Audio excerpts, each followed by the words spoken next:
It has been said that if there is ever to be such a thing as a true universal language, it will most likely be expressed in the realms of mathematics, geometry, energy patterns, and frequency.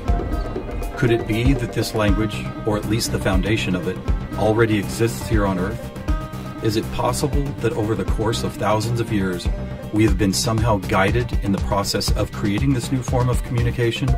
And if so, what type of information will be conveyed through it that could not be expressed any other way? In the search for answers, we must be prepared to trek through both time and space, to open our eyes and minds wide enough to notice compelling coincidences, and to stand back far enough to see if the building blocks of some kind of mathematical, spatial, frequency-based language emerge. But before we begin our journey, we will pause here in the present day to notice some of the ways that we measure and tabulate the world around us. This is an important step, for how we count and measure things can be as revealing as why we count them. First, we will take a look at the way we measure time. For all practical purposes, the smallest unit is 1 second, and we all know it takes 60 seconds to make a minute, and then 60 of these minutes to make an hour. This hour, of course, is the unit by which we divide our days, and these days become months, years, decades, centuries, and so on. Speaking of 60, let's take a moment to notice that all geometry, whether it is 2 or 3 dimensional, is also derived from base 60 mathematics that provide the foundation for a 360-degree circle, which in turn provides us with all the angles and formulas for creating virtually every shape known to humankind. Now let's look at how many cultures from all over the world have chosen to count and group things. Right away, we see that we have been attracted to the number 12. 12 eggs in a dozen, 12 months in a year, 12 inches in a foot, 12 signs of the zodiac. Strangely, whether it's tallying disciples or mythical gods, the number 12 appears often in the telling of our greatest stories about ourselves. And what about distance? Your local town might be measured in meters or other units, but when we talk about measuring our planet, the standards we all use revert back to base 60 units of miles, minutes, or geometrical degrees. Are you noticing the pattern here? We seem to be encountering a lot of 12s and 60s. Are they related? And if so, how? To answer that piece of the puzzle, we must travel roughly 5,000 years back in time to visit the ancient Sumerian culture of Mesopotamia, for here is where our 1260-based math comes from. This counting system, which was invented by the same people who produced the world's first written language, involved counting the knuckles of the 4 long fingers on one hand and then multiplying them by all 5 digits on the other hand. If you do this, you will get a maximum number of 12 knuckles times 5 fingers, which of course totals 60. How these cosmic jumps in language and mathematics occurred so suddenly is open to debate. But it is interesting to note that the ancient Sumerians themselves wrote about being given this information by sky god visitors they called the Anunnaki. Who and what the Anunnaki were is a hotly contested subject, but one thing that cannot be denied is the fact that over 5,000 years ago, a mathematical system was born that incredibly still serves us today. So now that we have our various units of measurement, all based on the Sumerian 1260 counting system, let's jump forward to a few pivotal moments in history and see what other numbers, patterns, and synchronicities appear. In the 6th century BC, on the Greek island of Samos, the famed mathematician Pythagoras led a school of thought that married philosophy, mathematics, music, and of course geometry. And while Pythagoras did not discover advanced geometry, he did apply it in new ways, especially to music. For instance, he noticed that when a tauten string was plucked, it would create a tone. And when that string was divided in half, it would make the same tone only twice as high in pitch. Pythagoras then came up with numerical ratios based on harmonic fifths, and this led to the creation of the musical scale found at the root of most modern music. It is important to note that according to Pythagoras, all musical notes were found by using mathematics, and as such were given number values according to their placement in a kind of master grid. For instance, by using fifths beginning from note number 1, he was eventually guided to note 27. And to find the same note twice as high in pitch, he simply kept doubling it to 54, 108, 216, 432, and so on up the scale. If you've ever heard of Pythagorean tuning, you know that the number 432 is quite important. To Pythagoras himself, it probably wouldn't have stood out more than any other in his numerical grid. But in our quest to find a universal language based on mathematics and frequency, this particular note represents a significant piece of coincidental evidence. You see, many ancient musical instruments, from Tibetan bowls to Native American flutes, happen to produce the same tone, a tone that vibrates at 432 cycles per second. That's compelling, but even more intriguing is the fact that Pythagoras was not calculating vibration cycles to find tone 432. It just happens to be the same number. What's more, for decades, most modern musical instruments were also tuned to this same fourth octave A, with a value of 432 cycles. How could this be? Who chose this particular note as the keystone for instrument tuning? And more importantly, why? Here is where a deeper mystery begins to emerge. And to explore it, we will need to go back to Pythagoras' other passion, geometry. It is not an exaggeration to say that to Pythagoras and his disciples, geometry and math held a key to the nature of all life everywhere, and maybe it does. Let's look at the first four geometric shapes, the circle, triangle, square, and pentagon. In each of them are angles of degrees that, when added together, always total a specific number relative to that particular shape. For instance, if we take a triangle, the sum total of all three interior angles is always 180. For both the square and circle, it is 360. For a pentagon, it is 540. Now at this moment, let's step back and look at these numbers in a different way, as there seems to be something about them that reaches beyond a simple sum of angles. Did you notice that they happen to be in the same numerical neighborhood as tone 432? What's more, they all add up to 9, just like 432. As an experiment, let's take a look at the numbers found in basic geometric shapes, then apply those numbers as vibration cycles to hear the tones they produce. First, let's listen to what the 180 total degrees contained in a triangle sound like.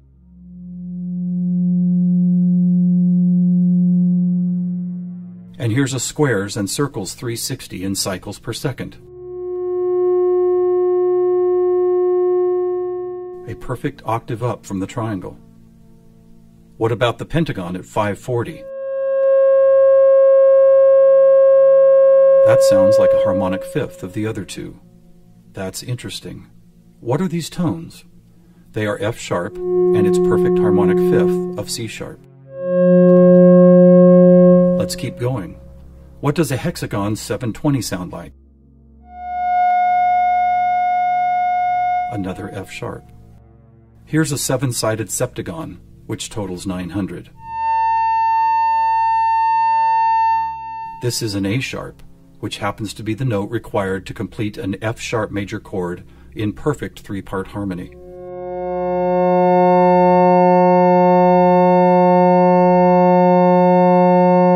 And finally the octagon, where we get 1080, another C sharp. Suddenly, geometry is expressed by tones, and these tones just happen to create the most beautiful form of music, a perfect three-part major chord in the key of F sharp.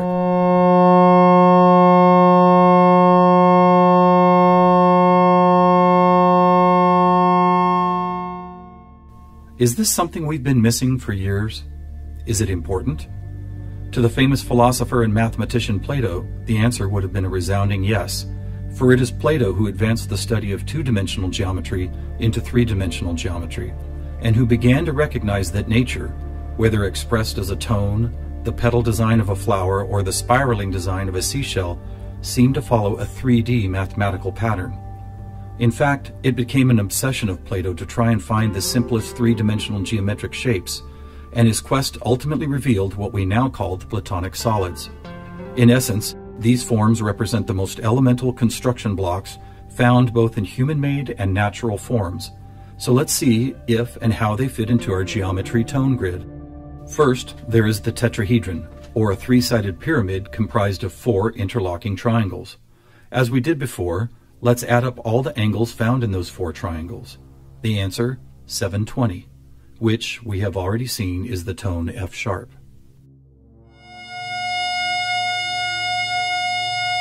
Next we have the cube, whose six 360-degree squares totals 2160.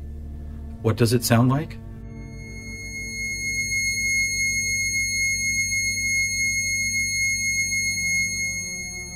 2160 is a high C sharp, and as you will see later, a very interesting number for other reasons as well.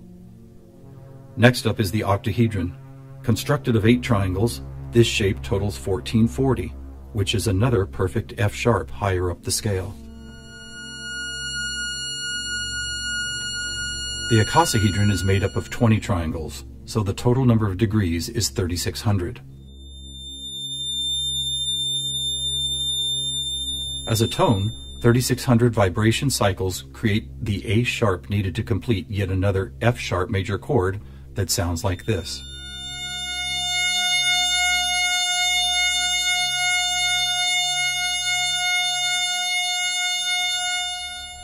At this point, we have seen how 2- and 3-dimensional geometry can be expressed by the notes found in an F sharp major chord. Could this also be true with what is known as sacred geometry? To find out, we will first need to build a design called the germ of life, which, when repeated, goes on to reveal the seed of life, then flower of life pattern found at sacred sites all over the world. First, we start with a circle at 360 degrees, which is the familiar F sharp. We then add our second circle, bringing the total to 720, another F sharp. 3 circles totals 1080, which provides the harmonic fifth of C sharp. 4 circles is 1440, another F sharp. 5 circles totals 1800, or the A sharp needed to once again provide the harmonic third of an F sharp major chord. And finally the 6th circle, which brings the total to 2160, another C sharp. Amazing! It's as if we can now both see and hear the flower of life pattern that has intrigued humankind for thousands of years. So now we have 2-dimensional geometry, 3-dimensional geometry, and even sacred geometry being represented by different variations of an F sharp major chord. How is this not common knowledge? How have we missed this connection? There are actually 3 explanations. 1, for reasons ranging from the mundane to the conspiratorial, musical instruments are no longer tuned to an A vibrating at 432 cycles per second, but rather 440. 2, modern tuning calls for equal temperament, which no longer adheres to Pythagoras' whole number simplicity. And 3, the tuning method required to reveal geometric shapes is based on a mathematical grid rather than mathematical ratios. This grid, if it had a name, would probably be called something like factor 9, because the number 9 is found not only in the sum of every note on the grid, but also as the number required to move up or down the scale. For instance, if we started at note A at 216 cycles, all we would have to do is add or subtract the number 9 to reveal all the other tones in that octave. And it is here, on this incredible factor 9 grid, that we find not just some of our geometric numbers, but all of them. Conversely, modern A440 tuning reveals not one correlation to geometric numbers. Now let's go back for a moment and take a look at one of these numbers, 2160, the number expressed by both the cube and the germ of life pattern. You may have already noticed that without the 0, it is exactly half of our magic 432. That's worth noting, but what is even more intriguing is the way this number keeps showing up in other large-scale measurements. To discover one of these measurements, we will need to jump forward from Plato's time to when the Mayan civilization was flourishing. Roughly 1500 years ago, Mayan stargazers were the most accomplished astronomers the world had ever known. Their concept of cyclical time led to many incredible discoveries: the accurate length of a year, the exact dates of seasonal changes, even the moments when solar and lunar eclipses would occur. But their most amazing discovery was of something known as the precession of the equinox, which makes note of a very slow wobble of Earth's axis. Somehow aware of the fact that this wobble takes 25,920 years to complete, the Mayans called this cycle one great year, with each of its 12 great months requiring 2160 Earth years to complete. And what about this? Did you know that the diameter of our moon, when measured in miles, also happens to total? You guessed it, 2160. Lastly, watch what happens when we apply simple division to this highly synchronous number. 2160 divided by 2 is 1080, the angle sum of the octagon. By 3, 720, the total of the hexagon. By 4, 540, the pentagon. By 5, Are you ready? It's the ketone of 432. And by 6, 360, the number of both the square and circle. All F sharps and C sharps with our 432A thrown into the mix as if it were some kind of clue to solving a cosmic riddle. Maybe we should look at this number even more closely. As we've stated, our closest celestial neighbor, the Moon, is 2160 miles across, and 216 is exactly half of 432. What about the other large object in our sky? Were you aware that our Sun is 864,000 miles across? Incredibly, where the Moon's base number sequence is half of 432, the Sun's number sequence is exactly twice 432. And do you know how many seconds there are in a day? 86,400, or 43,200 for the 12 hours of day, and 43,200 for the 12 hours of night. Or try this. Take the 360 degrees found in the circular shape of our Sun and Moon, and then multiply it by the 12 hours of either day or night. The answer, 4320. Or how about this? What is the only whole number that when squared comes to within 0.01% accuracy to measuring the speed of light? 432. What is going on here? We have all these different things: Earth cycles, time and celestial measurements, geometry, sonic frequency, yet they are all represented by the same numbers over and over again. To answer that, we must search for the factor common to all of them, and that common factor is the 5,000-year-old Sumerian 1260 counting system. It is what gave us the inches to a foot, the seconds to a minute, and the 360 degrees in geometry. It's almost as if the sky god visitors, who the Sumerians called the Anunnaki, provided humanity with a counting system that would lead to the discovery of these synchronicities. Could it be that the number 432 really is some kind of cosmic key that unlocks a language of higher understanding?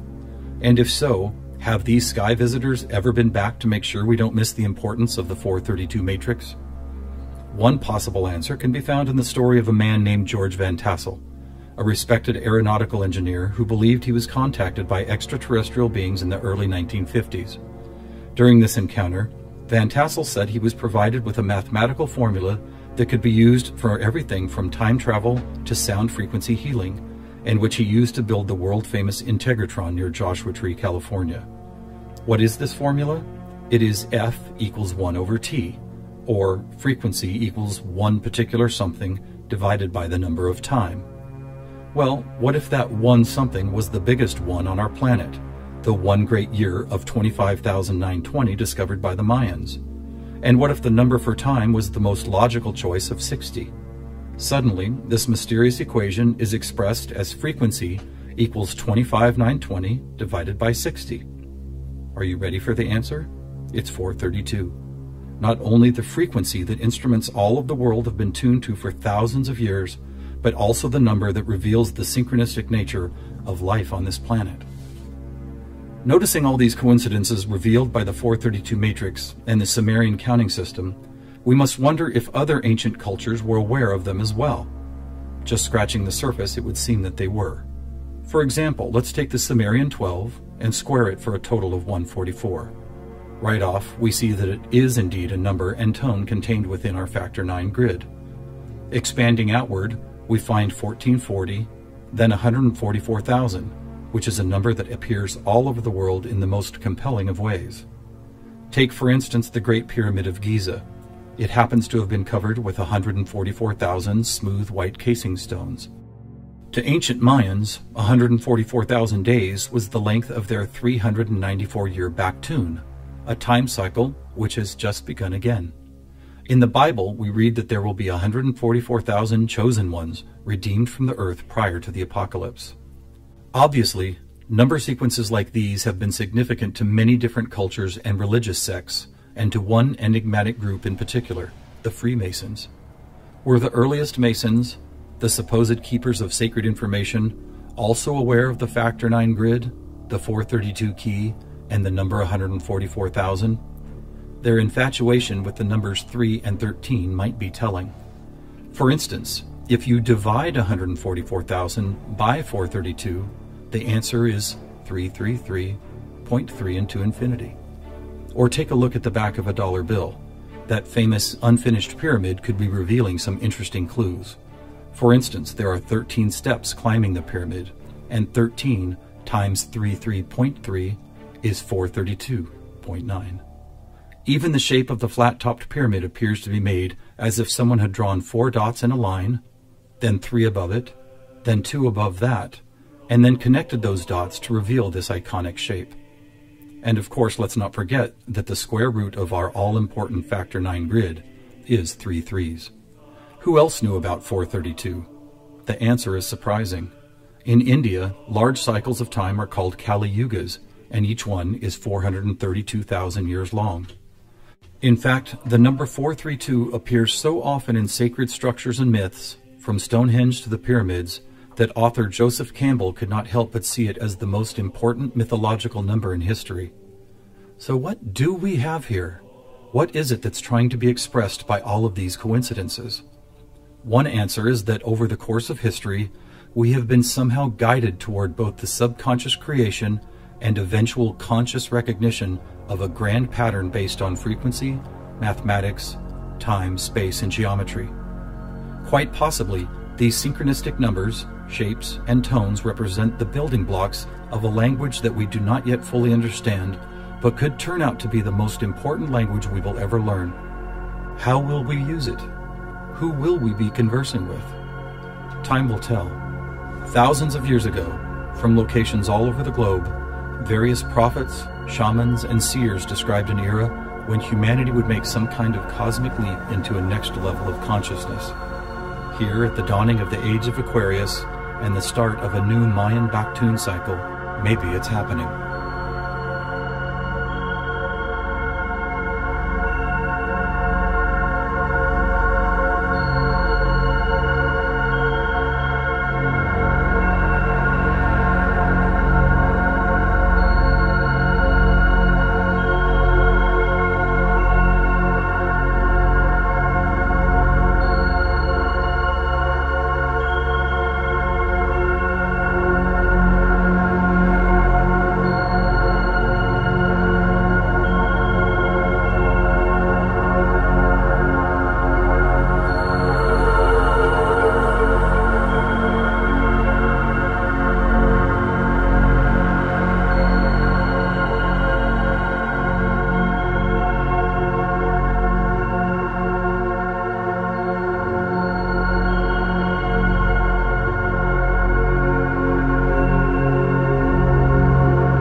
The story of human history, evolution, migration, and use of technology is a story that is missing many chapters.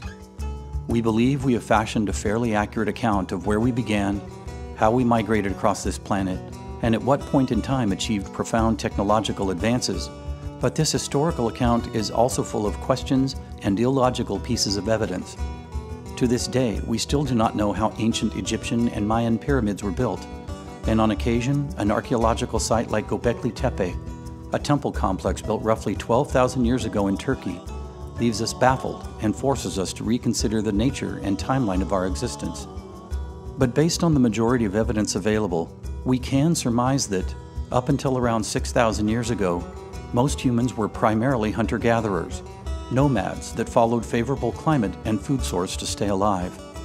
We do not have written records that predate this time, so we must rely on archaeological evidence and oral history, which for the most part support the hunter-gatherer theory. However, if we focus our attention to a moment roughly 6,000 years ago, in the Sumerian region of Mesopotamia, we realize that something truly profound happened in the course of human events. Almost instantaneously, mankind created the world's first written language, the first wheeled and axled vehicle, the first loom to weave fabric, the first pyramidal structure, and incredibly, a 60-based math system that we still use today. This elegant mathematical system is not only the foundation of geometry, it also provides the mechanics for how we measure the surface of our planet, frequency waves, even the passage of time. It is worth noting here that this Sumerian counting system, based on 12s and 60s, seems like an unlikely and counterintuitive invention. One must assume that since we have 10 fingers on our hands, humanity's earliest mathematics would have been based on 10, but this is not the case. For some reason, ancient Sumerians were guided to calculate by functions of 12 and 60, and it is this math that gives us 360 degrees to a circle, 60 seconds to a minute, 12 inches to a foot. So how, and more importantly, why was this particular system implemented? We can speculate and come up with numerous theories, or we can consider what the ancient Sumerians themselves wrote about this incredible moment in the advancement of human knowledge. Though it is not what historians want to hear, the Sumerians recorded in clay tablets that they did not invent base 60 mathematics, but were provided this knowledge by beings not of this earth. They describe, in great detail, visitors who, depending on interpretation of the texts, either came from the sky or were the kin of royalty who descended from the heavens. Archaeologists suggest that these are fanciful accounts, but to the Sumerians, these visitors were not mythical gods. They were abnormally tall, human-like beings who lived amongst the people of the day and shared a wealth of knowledge with them. Known as the Anunnaki, this race of giants is reported to have lived with our ancestors for hundreds, possibly thousands of years. Interestingly, in the book of Numbers in the Bible, there is an account of Moses sending scouts ahead to investigate the land of Canaan, which they were about to inhabit. When the men came back, they reported that the giant race of the Anak were still living amongst the people there, and were so big that mere humans looked like grasshoppers in comparison. Were we really contacted by beings not of this world all those years ago? And if so, what was the true purpose of their visit? In an attempt to answer these questions, we must first step into the open field of speculation, then see, based on other evidence that presents itself during our search, if any of this sky visitor theory supports itself in other ways. In essence, what we will be looking for are coincidental clues that, taken in historical context, will either support or renounce the earliest records ever written. In the first sonic geometry video, we were introduced to the notion that Sumerian-based geometry could be represented as audio frequencies, that if you played the sum-angle total of virtually any combination of basic geometric shapes, from the 180s of triangles to the 540s of pentagons to the 2160s of cubes, you would get various arrangements of a numerically perfect major chord revealed by a factor 9 grid, which in turn is built upon a tone vibrating at 432 cycles per second. It should be noted that this key tone used to tune instruments has drifted up and down over the centuries, and that 440 cycles is the current international standard. Does this matter? For musical purposes, it could be argued that any tuning system is as good as the next, just so long as every instrument is tuned to the same tone. But since all life can be expressed as energy held together by frequency and vibration, maybe we should be looking deeper at the numerical information revealed by the Factor 9 grid. It is interesting that, when tuning is anything other than 432, the corresponding grid does not produce any intriguing numerical sequences. But when we revert to 432, and if we move up and down strictly by multiples of 9, an astonishing 14-tone matrix of synchronicity begins to appear. For instance, on this unique grid, we find not just some, but all of the numbers representing every primary geometric shape. Looking deeper, we see many other numbers that have played into some of humanity's most profound religious texts. The 72 names of God in the Kabbalah. There is 108, the number of times mantras and mudras have been repeated in Hindu ceremonies. We find 144, a number sequence represented in the Great Pyramid of Giza, the number of days in a Mayan Baktun, or even the 144,000 chosen ones described in the biblical book of Revelation. And of course there is 432 itself, the number mythologist Joseph Campbell encountered so many times in his cultural studies that he called it the most important mythological number in history. Standing back from this Factor 9 matrix, we have to ask ourselves, how could the 432 grid not be important when it reveals so many numeric coincidences? Once again, logic stands in the way of us seeing a bigger picture. Seemingly, because any arbitrary unit of time could be used to measure vibration cycles, none should be considered any more or less correct than the other. We measure sound waves by the Sumerian second, of which there are 86,400 in a day, but we could just as easily have chosen some other span of time. And so what if the Factor 9 grid reveals the numerical value of geometric shapes, the 1440 minutes in a day, the diameters of the moon and sun, and speed of light in miles? If these are all invented arbitrary measurements, a person could logically argue that these coincidental number sequences are nothing more than hand-selected data gathered to support a predetermined theory. And so we must search further. We must look for something completely non-arbitrary, a natural order or pattern of some kind that might serve to bind all this information together. But what might that be? And if it's here on this planet, why haven't we already found it? Maybe perspective has been our problem. What if the answer isn't on this planet, but is the planet itself? After all, the Earth does move in ways that reveal observable patterns. It spins at a rate we call a day, and orbits the Sun in a period known as a year. But were you aware of our globe's largest cycle? It is an extremely slow wobble that takes 25,920 years to complete. Known as the precession of the equinox, this unique phenomenon is the largest and slowest movement Earth makes. Much as we do today when we observe celestial objects, does it not stand to reason that an intelligence possessing a distant view of Earth would be aware of its signature wobble? And if this is true, might not it also be possible that this same intelligence would provide us with some kind of device, a mathematical system perhaps, that would not only offer us hints of their existence, but also of their knowledge about our planet? Let's return to the Factor 9 grid. Stepping back to expand our view, we take note of these numbers with a new way of seeing. And now, with a deeper understanding of the precession of the equinox, we begin to compute. Starting with the fundamental 12s and 60s of Sumerian math, we then experiment with the geometric and sacred text number sequences revealed in the 432 matrix. 12 times 2160, 60 times 432, 360 times 72, 180 times 144. The answer to all these equations, 25,920. Like gears turning in a precisely machined clock, we see that every single one of these numbers fits perfectly into 25,920 without remainder. And what we now must realize is that we are no longer talking about an arbitrary math system, but one that can be cross-checked by a completely non-arbitrary thing, the physical wobble of our planet. What's more, we need to keep in mind that this system was implemented long before our ancestors could possibly know what it would reveal, and shared in the only way it could be shared, not by corruptible stories and myths, but in the pure realm of mathematics. In essence, it would seem that we have been catching up to significant information contained in 1260 math, slowly coming to realize that a message of sorts has been making its way across the cosmos into our collective consciousness for thousands of years. And just what is this message? In a word, it is harmony. When we play together as frequencies the numbers of all the primary geometric shapes, what presents itself is a three-tone, numerically perfect major chord. This phenomenon should not be taken lightly, for what we are seeing is a certain kind of proof that nature, as revealed by mathematical patterns, is a force existing in literal harmony with itself. To further see how harmonics are represented in the workings of creation, consider the Fibonacci sequence, which was first shared with the Western world by Leonardo Fibonacci in 1202.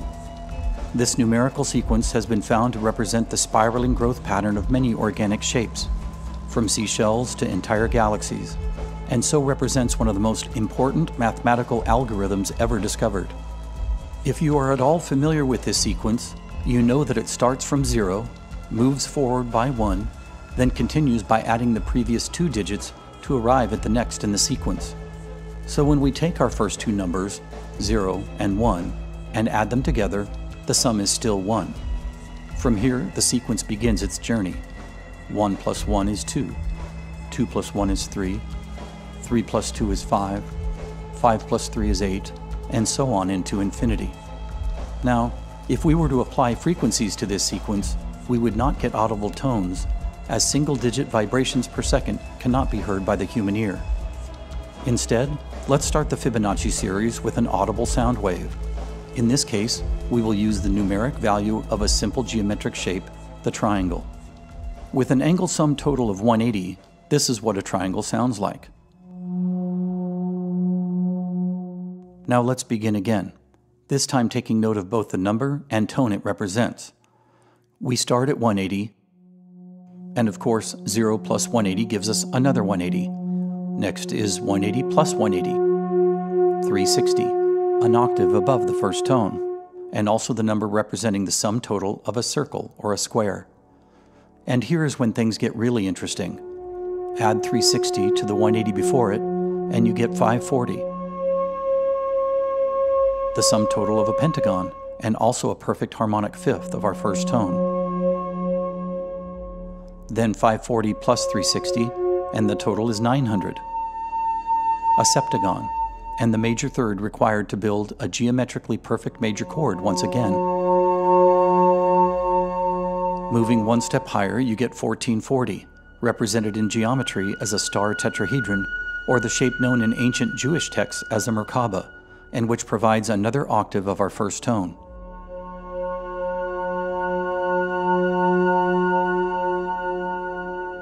Amazingly, when you apply the Fibonacci sequence to vibration cycles, the first 6 digits will always represent a numerically perfect major chord, implying that harmony, in the most literal way possible, is what anchors every Fibonacci series.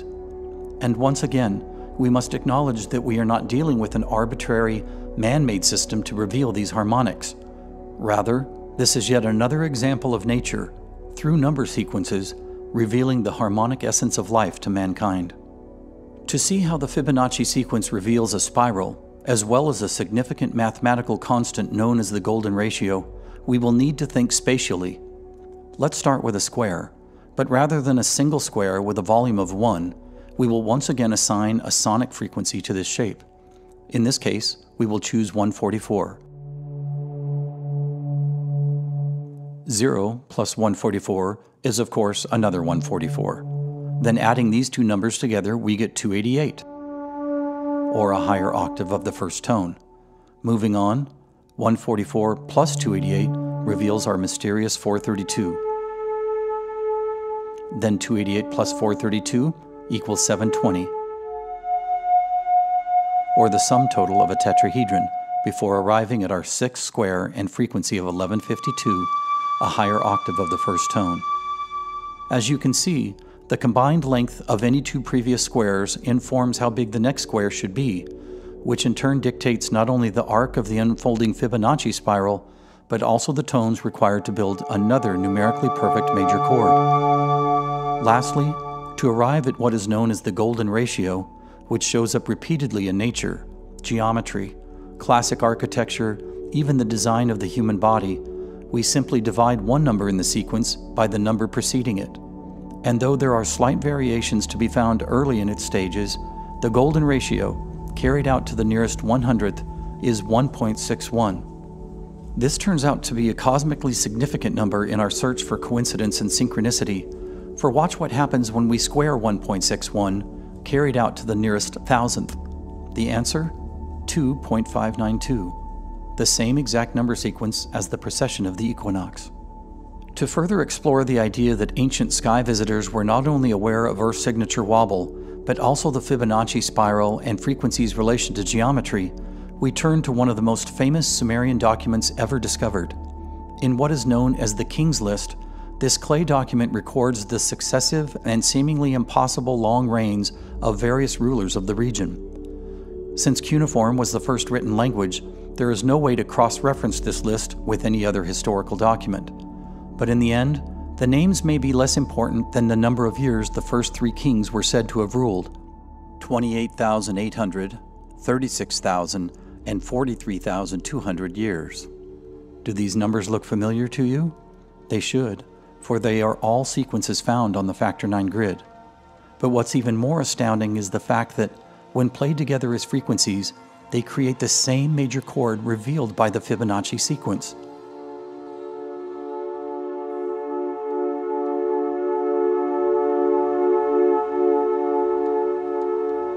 Finding these perfect harmonic frequencies listed in this ancient document is like finding a computer locked inside King Tut's tomb. Their very existence is irrational, far predating humankind's understanding of vibration and frequency. Are you beginning to see how these Sumerian murals and texts convey a logic-defying awareness of harmonics, geometry, even the mathematics of creation? But what is more astonishing is that these murals appear to hint at a deep knowledge about us as well. Take, for instance, this image. At first glance, it might appear that this particular being is holding a piece of fruit or a pine cone. But further investigation reveals something far more intriguing. You see, what he is holding is not a pine cone, but rather the perfect representation of the pineal gland found at the center of the human brain. The only organ in the human body containing this intricate pattern, the pineal gland displays the same swirling Fibonacci growth sequence as a pine cone, and indeed gets its name from the same root word. While we understand certain functions of many areas of the brain, conventional scientists are still confounded by this unique organ. Why does it have similar light receptors to the human eye? What is its true purpose? Though we still have much to learn, it is accepted by many that this gland could very well be what French philosopher and mathematician René Descartes believed it to be, the very seat of the soul, or an organ that, once fully activated, could open a doorway to a deeper understanding of our true nature. As we consider the Fibonacci design of the pineal gland, does it not stand to reason that numerically perfect Fibonacci harmonics could activate this organ? If so, keep in mind that modern musical tuning deprives us of these precise harmonics, and it is likely that, out of billions of people living on this planet today, few have ever heard or felt the effects of these exact frequencies. So far, we've encountered much historical data suggesting that the people of ancient Sumeria were contacted by beings more advanced than the culture of the time. Yet, amazingly, there is even more to consider. Perhaps you are familiar with the image of two snakes climbing upward around a winged staff. This iconic pictograph is often used by hospitals and physicians all over the world to represent the study and practice of human healing. However, what is even more intriguing about this design is that it also instantly conveys the undulating shape of frequency waves, the expanding spiral growth pattern revealed in the Fibonacci sequence, even the double helix design of our DNA. But were you aware that the first time this image, known as a caduceus, ever appeared in history was alongside the same Sumerian murals depicting the Anunnaki sky visitors? How long can we keep calling this self-checking matrix of interlocking information mere coincidence or an assembly of arbitrary measurements? What will it take for us to finally recognize that our understanding of mathematics, harmonics, even biology may have been gifted to us more than arbitrarily created by us? Though it hardly seems possible, there is still more evidence to support the theory that our ancient ancestors received information they could not possibly comprehend at the time, but would one day shed light on the mysterious mechanics of life. To dive into it, we will need to acknowledge two very significant clues left behind nearly 6,000 years ago: the base 60 math system and the shape of the arc as revealed by the caduceus. Combine them, and we are provided with an incredibly powerful tool, an arc of 60 degrees. Many people are familiar with what we now call sacred geometry, a pattern which can be found by drawing a specific formation of overlapping circles, and which has appeared in many sacred sites all over the world. The most elemental expression of sacred geometry is known as the seed of life, which reveals many numeric clues concerning the geometry of nature. The question is, how did we learn how to create this pattern in the first place? Using reverse engineering, it is easy to deconstruct and rebuild with circles, but what is it that would steer us to build this pattern if we had never seen it before? It is the 60-degree arc. With this tool, we no longer need to start with a whole circle and then guess what we should do with it next, because all the information is contained in this one simple shape. Eventually, no matter how or where you begin, when you start with a curved line representing 1/6 of a circle, you will be guided to create what we now know to be sacred geometry. Could this elemental shape be the true Ark of the Covenant? The Ark for which angels were named? The Ark that saved humanity from the wrath of the gods? One does not have to look far to see how this shape has been used to represent the all-knowing essence of creation in many different cultures and religions. Let's take a moment here to demonstrate what this 60-degree arc can do, not only in the realm of two-dimensional geometry, but in 3, even 4-axis geometry as well. It has long been known that when we stay in the realm of straight lines, the triangle is the most elemental flat shape, and the tetrahedron the smallest solid. But is this 4-sided pyramid really the most fundamental geometric solid, meaning it contains edges, faces, and points? The arc says no, for watch what happens when we take a straight line, bow it, duplicate it, then add another arc in the 3rd dimension. Suddenly, we have a much more organic shape, one that resembles a pulse of frequency, a leaf, a seed, or the opening of an eye, a shape that also happens to be the true smallest geometric solid possible, containing only 3 faces and 2 points, compared to a tetrahedron's 4 faces and 4 points. This revolutionary shape, coined a Tryon ray by artist Michael Evans, could very well represent both a quantum jump forward in the study of spatial geometry, while at the same time serving to reconnect us to the moment in our past when humanity made its greatest technological leap in history.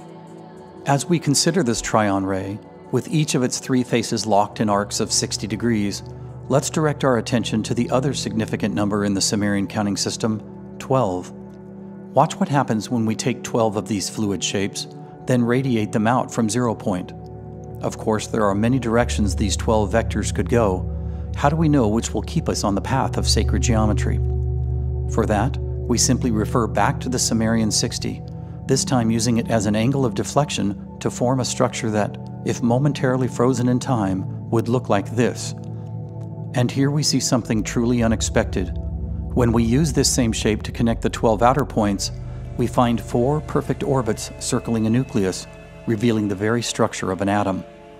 Or, if you choose to revert to straight lines to connect the points, you find the most elemental, perfectly balanced geometric solid, a shape Buckminster Fuller called the vector equilibrium, or the very geometry of creation.